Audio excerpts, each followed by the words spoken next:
नमस्कार दोस्तों, मैं हूं जी.आर. चौधरी। मेरी YouTube class only RPSC with Gurugram में आपका तहे दिल से स्वागत है।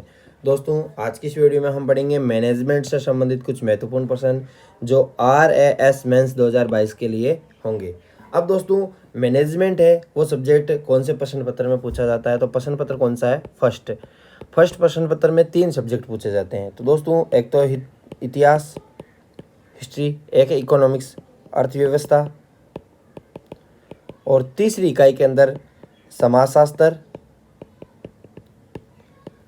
और प्रबंधन और अकाउंटेंट ऑडिट, लेखांकन एवं अंकेक्षण, ये सब्जेक्ट पूछे जाते हैं। यानी फर्स्ट, सेकंड इकाई और थर्ड इकाई, ये 3 इकाई में बांटा गया है इस प्रश्न पत्र को।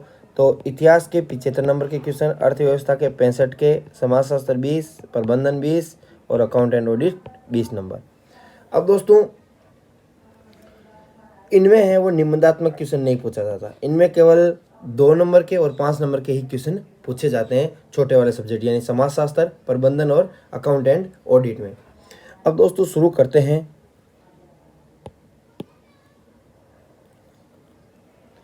और ये जो भी प्रश्न है वो न्यू अपडेट सिलेबस है 2021 का, उसी के अनुसार है। जैसे यूनिकॉर्न है, स्टार्टअप है, एंजल निवेशक है, तनाव प्रबंधन है, व्यक्तिगत व्यवहार क्या है, बैंकिंग व गैर बैंकिंग वित्तीय संस्थान कौन से हैं, शेयर बाजार कौन कौन से हैं, बहुराष्ट्रीय कंपनियां, FDI, विदेशी संस्थागत निवेश, अल्पकालिक दीर्घकालिक पूंजी, ये सभी, इन सभी से जो भी क्वेश्चन बनेंगे वो हम धीरे धीरे करके जब तक ये परीक्षा आएगी तब तक हम सारे कर लेंगे। तो शुरू करते हैं दोस्तों। प्रथम क्वेश्चन है, यूनिकॉर्न क्या है? तो ऐसी स्टार्टअप कंपनी जिसका मूल्य क्या हो, $1 बिलियन से ज़्यादा हो, तो उसे हम क्या कहेंगे? Unicorn company. यूनिकॉर्न शब्द का पहली बार प्रयोग 2013 में उद्यमी एलिन ली द्वारा किया गया। The Indian tech unicorn report 2021 में भारत विश्व का तीसरा सबसे बड़ा यूनिकॉर्न हब है। यानी भारत में सबसे ज़्यादा, यानी विश्व में सबसे ज़्यादा तीसरे स्थान पर यूनिकॉर्न किस देश के हैं? वो है स्टार्टअप यूनिकॉर्न किसके हैं? भारत के हैं। अब दोस्तों 2021 में भारत की 46 कंपनियां हैं वो यूनिकॉर्न बनी है।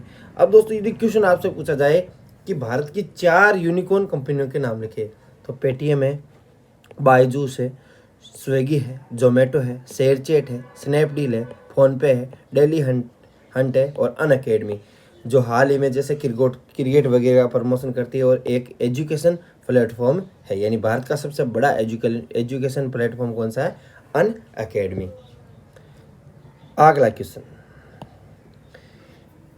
समय प्रबंधन के लाभ, यानी समय प्रबंधन के हमें क्या क्या लाभ मिल सकते हैं?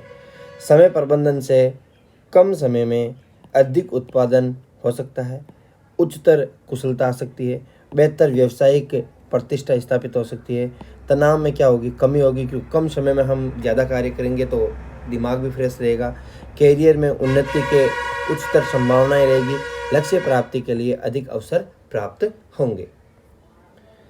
विपणन मिश्रण की 4Ps अवधारणा को समझाइए। विपणन मिश्रण की 4Ps अवधारणा विपणन में विक्रेता के दृष्टिकोण को अधिक स्पष्ट करती है।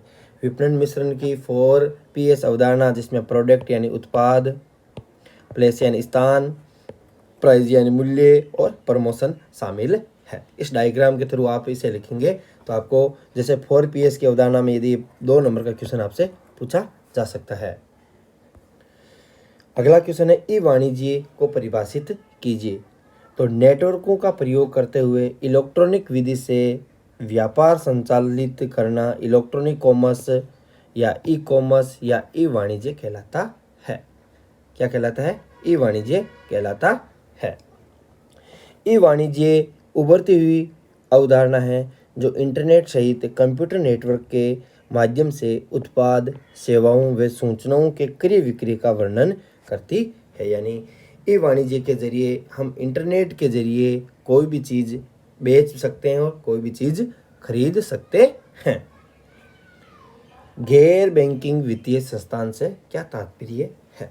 तो गैर बैंकिंग वित्तीय संस्थान उस संस्थान को कहा जाता है जो कंपनी अधिनियम 1956 के अंतर्गत क्या है, पंजीकृत है और जिसका मुख्य कार्य क्या है, उधार देना तथा विभिन्न प्रकार के शेयर, प्रतिभूतियों व बीमा कारोबार तथा चिट फंड से संबंधित कार्यों में निवेश करना इसका प्रमुख कार्य है। तो ये उधार देता है, ये जमा राशि स्वीकार नहीं करता है, केवल क्या देता है, उधार देता है। गैर बैंकिंग वित्तीय संस्थान।